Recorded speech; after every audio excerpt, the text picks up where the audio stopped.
You're listening to The Frankie Files. Hey everybody, and welcome to episode 3 of The Frankie Files. I want to dedicate this episode of this podcast to anyone who's been in and successfully left a cult. Congratulations, you did the right thing. If you're thinking that the organization you're in now is a dangerous cult, please look into ways to safely get out. I would like to also have a call to action to those of you who are out of a cult to be interviewed by me on this particular podcast. It's weekly on Tuesdays, so there's plenty of opportunity. You can contact me through my website, frankietees.com. The fact is that the least known demographic in cults is adult children of cults. We have a different experience than our parents. We went to a cult because our parents went, and the cult leaders love a white canvas, don't they? They impress their nonsense on us with impunity. I'm here to represent you, and that's a long time coming. Today's podcast is not focused on just us, but I will be repping adult children of cults in general. I'm speaking out for us, all of us, who are so rarely represented. You survived. And let's get through this. Moving on. So let's get some basics out of the way. What's a cult? What is considered a cult? Well, the definition has changed through time. Like many things in society, the term has evolved. The term cult is defined by Merriam-Webster to date as a religious group that is not part of a larger, more accepted religion and that has beliefs which by many people are seen as extreme or dangerous. A system of religious belief and ritual. So let's track how it's changed and evolved to include non-religious groups. The use of the word cult starts showing up in the 17th century, meaning worship. Evolved then to mean specific branch of religion with the same practices and rites, and changed meanings again in the 18th century, where its meaning expanded to include non-religious admiration or devotion to a person, idea, or fool. F-O-O-L. I really love that. In the 19th century, it came back around to mean a religion regarded as unorthodox or spurious. You may be familiar with the term cult following applied even to movie stars, famous people, politics, and more. Cults. I survived one, as I mentioned in the first broadcast. My family was systematically divided by a cult for money, to get servitude from us, and then sexual abuse. So for many years, I will disclose to you, I thought and even told my sister that speaking out would just add a threat to us and do very little good. I believed, that due to the advent of the internet, now information was freely available instead of the lack of info when I was in the cult. Now, all would be revealed by people on the internet, saving others from being sucked into cults. I could not have been more wrong. Cults of a religious nature, of sex ring nature, of human trafficking nature, of political nature, have only adapted to include the internet in its programming and indoctrination. I kept quiet for so long because I thought the threat of cults was waning in society. I was so wrong. Imagine my shock at seeing the incredible rise in cult mentality in our world. Now we have technology to aid in misinformation and indoctrination. And the misinformation of major cults is coming as fast as the testimonials against it. You can program a tech bot to do that. In addition, the fair game mentality that cults have, and maybe all cults have always had, is that they own you. And if you leave, you'll pay the price. Cults run on secrecy. You will be followed. You'll be harassed, photographed, smeared, kept from earning income, and assertively discredited before you can gain a voice to speak out against cults. Cults have, in essence, just absorbed technology as another tool. In the 70s and 80s, cults had the media, the religious freedom cry, argument to defend all their odd activities, and that stuff worked because America believes in freedom of religion, right? Now, a cult of any kind can cancel someone smear a whistleblower to death or menticide them until they kill themselves. I truly feel the call to speak out due in part to seeing this, due in part to the amazing documentaries that are now streaming on some of the largest religious cults in the world. Watching the recent activities in the last 5 to 10 years and those speaking out of some of the high-level, highly recognizable people about their personal cult survivor stories has made me do a 180 on the theory I once believed so much. I believed that cults were a thing of the 60s, 70s, and 80s, and that now cults were just rabid fans of films and musicians. I was so wrong. Cults are on the rise.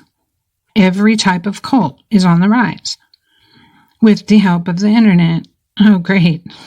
They're using technology. But today, I'm not going to muddle multiple topics into one. For my first dedicated podcast to specifically the topic of cults, I'm not going to focus on the fair game techniques used on ex-cult members, the menticide, technology in cults, and how AI can indoctrinate someone using algorithms, the disinformation to keep the cult going, or even the fake claims of attacks on religious freedom that shelters fringe religious groups, and hell, even mainstream religious groups. Those are all future podcasts.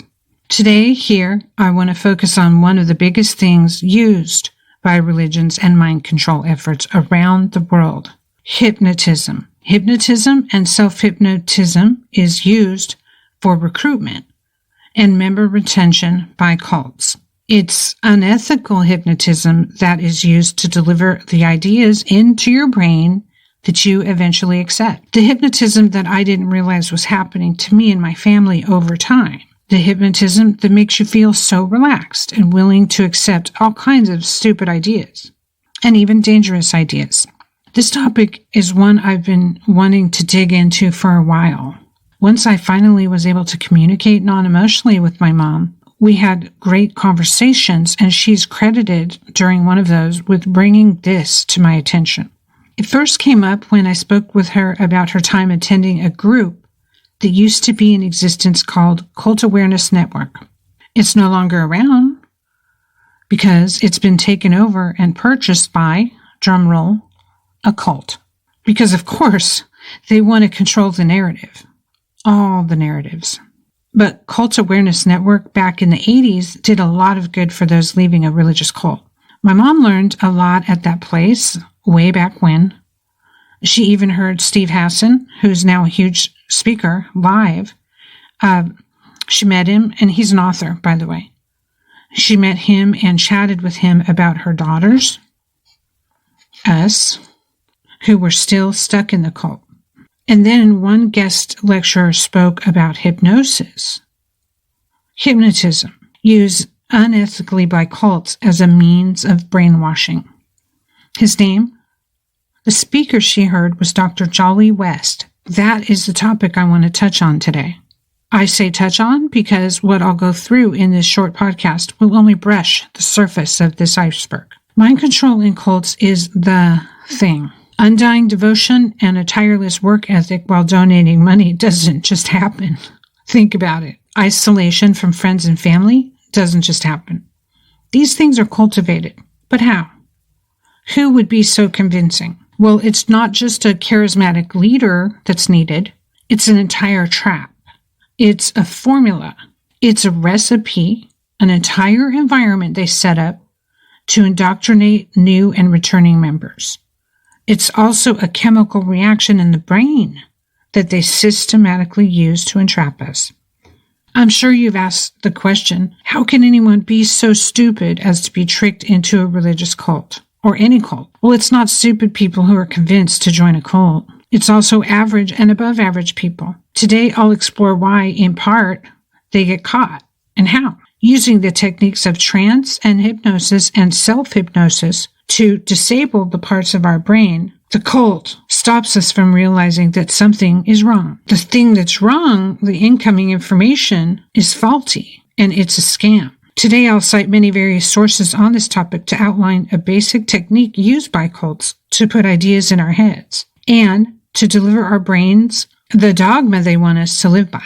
It's sneaky, it's underhanded, and a lie, but that is what cults do. They lie and they trap. You're listening to The Frankie Files. So, mostly I'm covering religious cults, but this can certainly be applied to any type of closed group or organization that uses the same techniques to make sure they survive and flourish while continually recruiting more willing participants. In a cult situation, the illusion of choice and of free will is paramount for successful indoctrination. That can come from many situations. I can attest to that with my own experience in a dangerous cult. They constantly make it look as though we had a choice, even saying, it's your own free will that you're here. But in fact, severe ridicule in groups would take place if you go against the grain, including excommunication. Mind control is a whole experience, as stated in an article written on September 2nd, 2012, at churchandstate.org.uk by Travis Hahn. Hahn is spelled with 2 A's. The majestic music combined with the majestic building and the thrill of performing action in unison with the other members of the in crowd will work you into a trance state that will make you susceptible to hypnosis. If you're singing about being willfully obedient, then you're just hypnotizing yourself. And you're hypnotizing the people who are standing around you listening to you sing about the virtue of willful obedience, servitude, sacrifice, and faith. Even if that's not the intent, that's the outcome. Even if you don't know it's happening, it's happening. Even if everyone is forewarned and knew it was happening, it would still work on some of the participants. But there's more to hypnosis and cults than singing and having fun. How do they get people to sacrifice their contacts, time, money, family, for the good of the cult? It's incredibly sinister, and it did happen to my family, who were all separated systematically by the leader to get the most out of us and then to excommunicate my mom and keep us 2 kids. Looking to this source article by carolgiambalvo.com, I was stunned at the accurate articulation of my own experience. One of the best I've ever read, she references milieu control. Milieu, M-I-L-E-A-U.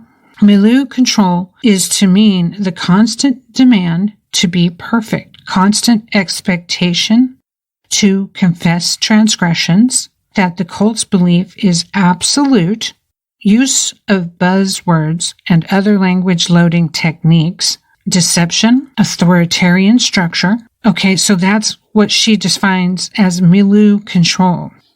She articulates that cult induction includes singling one person out, putting group pressure on them, making them take center stage and be grilled. On a side note, we were made to give testimony on demand until the master told you it was time to stop. Isolating you to new, unfamiliar surroundings. All these things increase hypnotic susceptibility. The environment includes constant lecturing, constant singing and chanting, altering your awareness, the use of abstract or ambiguous language. That can all cause disassociation. Overload of information or forcing us to divide attention between 2 or more inputs is a constant, a technique which mirrors the methods used in hypnosis.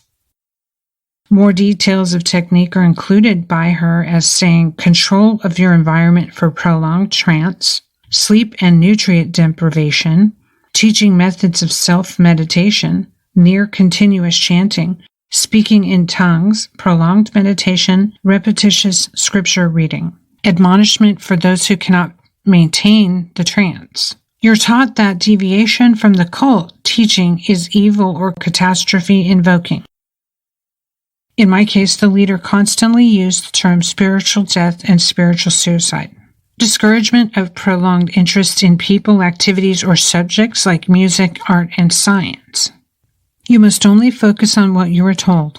The cultist's attention is always divided, and trance becomes reinforced and automatic.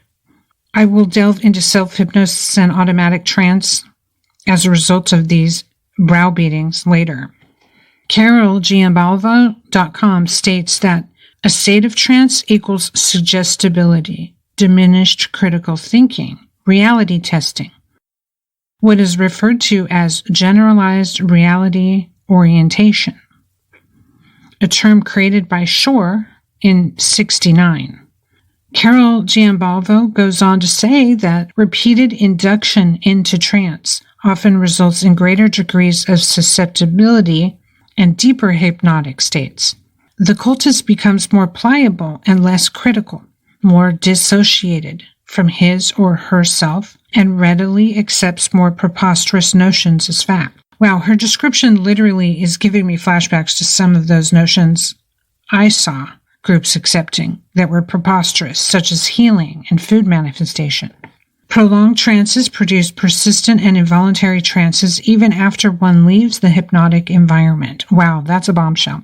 What is termed as floating can occur in almost any situation the cultist considers evil or threatening, such as danger or sexual desire. One of the scientists who studied hypnotism in the same article, Clark, states that he is convinced that prolonged trance states can sometimes result in long-lasting or permanent impairment of critical thinking abilities, critical judgment, or emotional responsive range.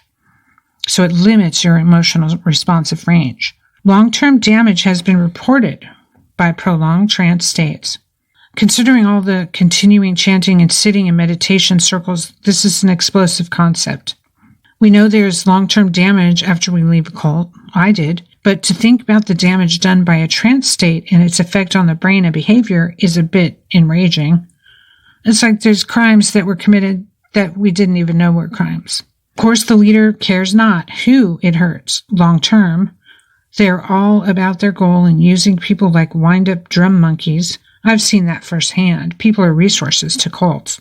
So first, I want to share next some points on how we can defend ourselves against this type of unethical use of hypnotism of the brain and emotional manipulation. I headed over to topatalk.com. I found an amazing article by Steve K. Dubrow-Eichel. It's republished from the Journal of Professional and Ethical Hypnosis, Summer 85, page 34 to 44. What's stated in the article is the ability to resist influence against experiences such as mass therapy, thought reform, and mind control. First, it's a misconception to think that brainwashing is always done using bizarre-looking devices. It's most effective to be subtle. You need at least to have the illusion of choice for brainwashing to be effective. The expert manipulator leaves people unaware of their influence. This article lays out the most effective cult hypnotic techniques, which include, some of these were covered earlier, but I'm going to repeat. 1, isolate the person in a new area apart from old friends or influences. And nowadays that would include no device, but we didn't have phones or anything like that. So that, I experienced that. 2, provide instant acceptance, a loving group. Some people call it love bombing. 3, keep the person from any competing ideas. 4, provide an authority figure everyone thinks is special. 5, provide a logical philosophy answering all main questions in life. There's no one philosophy that covers all questions in life. Structure all or most activities, leaving little time for privacy, independent thought or action. Provide an us versus them sense. Promise solutions to long-term problems. Employ covert or disguised hypnotic technique. So that's outlined in that one. In addition, the motive of the individual recruit is important.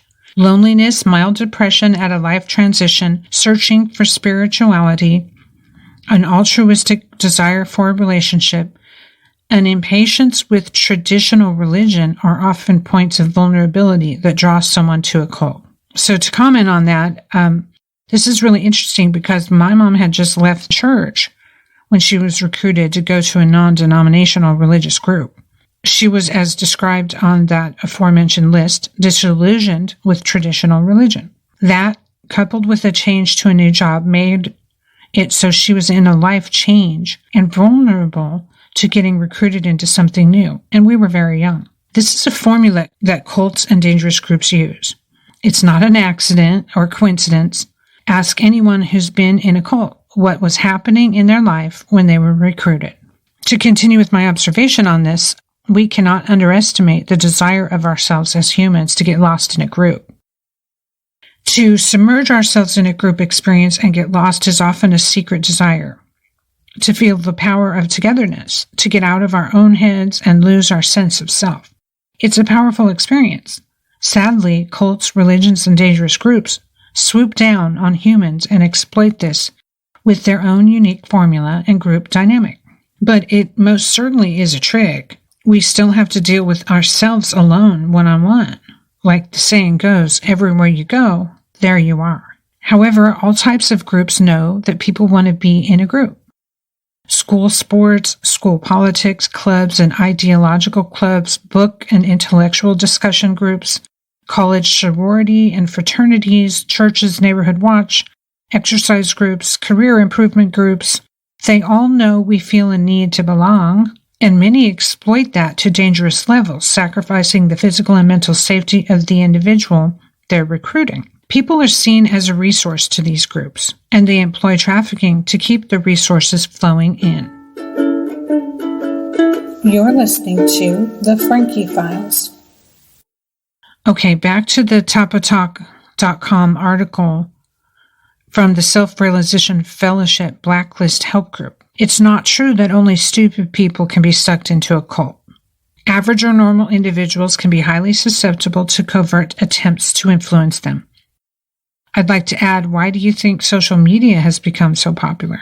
Most people are not particularly good at recognizing when their behavior has been extremely manipulated. Anyone can be vulnerable to brainwashing. Some signs that you're being manipulated or hypnotized include disorientation, confusion, anxiety, guilt, sadness, embarrassment. Have you ever, even in a one-on-one encounter with a potential girl or boyfriend, felt these things? That's because you were being manipulated. There is a defense mechanism in the brain that sends you an alarm that you were under threat of undue influence. Keys to defending yourself against undue influence include self-knowledge, general info on hypnotism and manipulation, specific knowledge about the psychology of manipulation. So, learn how to observe and reflect on your own behavior. The article says, have a sense of humor, which allows more independent thought. Most cults discourage individual thought, so you know there's a strength to keep that sharp. Okay, now moving from the hypnosis techniques used by religion and cults and dangerous groups in recruitment and retention, one of the huge questions I pondered on this topic is, what parts of the brain are tapped into to accomplish hypnosis? Let's refer to the NewIndianExpress.com, where Wolfgang Miltner, professor at the Friedrich Schiller University in Jena, Germany, offers that extreme reduction in brain activity happens during trance or hypnosis. He says simpler perception still takes place, but deeper processing are generally impaired. When brain is hypnotized, only specific parts of the brain are affected, creating a visual stimulus with a trance-like state. In addition, Lossoff, PhD, 2016, at brainblogger.com states that he was shocked at the lack of availability on this information after he waded through the circus trick info, which, in my opinion, is the propaganda surrounding mind control through hypnosis and trance. Off topic, let's face it, world governments are in a lockstep with propaganda and misinformation when it comes to understanding the brain and behavior. If you talk about things like hypnosis, which has a long history of being used in surgery to replace anesthetics, as well as psychotherapy, you're crazy. Ambiguity surrounds information on the mind and brain. There is definitely a desire for powerful people to control humans using their brain, so they don't want to disseminate that information. Lossoff portends that trance and hypnosis produces a heightened focus and concentration. High activity of the brain was present in those able to be hypnotized during studies. Non-hypnotizable subjects had right hemisphere of the brain activity during the attempt to hypnotize them. Hypnotizable subjects showed left hemispheric activity only during hypnosis. A hypnotic state activates several mainly left side of the brain cortical areas, including the occipital, parietal, precentral, premotor areas of the brain. The hypnotized subject displayed right side of the brain activity in the occipital, anterior cingulate cortices, Hypnosis affects cognitive control by modulating activity in specific brain areas, including early visual modules. Hypnotizable subjects showed significantly more brain activity in the anterior cingulate gyrus. This part of the brain responds to errors and evaluates emotional outcomes. The left side of the prefrontal cortex associated with higher-level cognitive processing and behavior. The article sums up hypnosis is a very specific psychological state. Okay, so how does this relate to the tricks played on us by advertisers, social media, political campaigns, cults, and religions? Well, looking at my digital study guide of the human brain, the left hemisphere of the brain controls, in part, analytical thought, science, language, and math, as well as the right motor controls of the body. And the doc states that people who were hypnotizable showed a lot of left hemisphere of the brain activity during it. So it seems like the hypnosis disables or limits use of the parts of the brain that help us use logic and facts and lean on the parts of the brain that are imaginative, art, music, and intuition-based. I'm really fascinated by the idea that we're taught by religious leaders to self-hypnotize. Wow. It's like putting us on autopilot to indoctrinate ourselves and others. The idea that self-hypnosis habits happen long after leaving the hypnotic environment is also new to me. So it seems our neurological wiring has been brain entrained. Could this be why the American government is so keen to let religious cults run freely? I would say to let all cults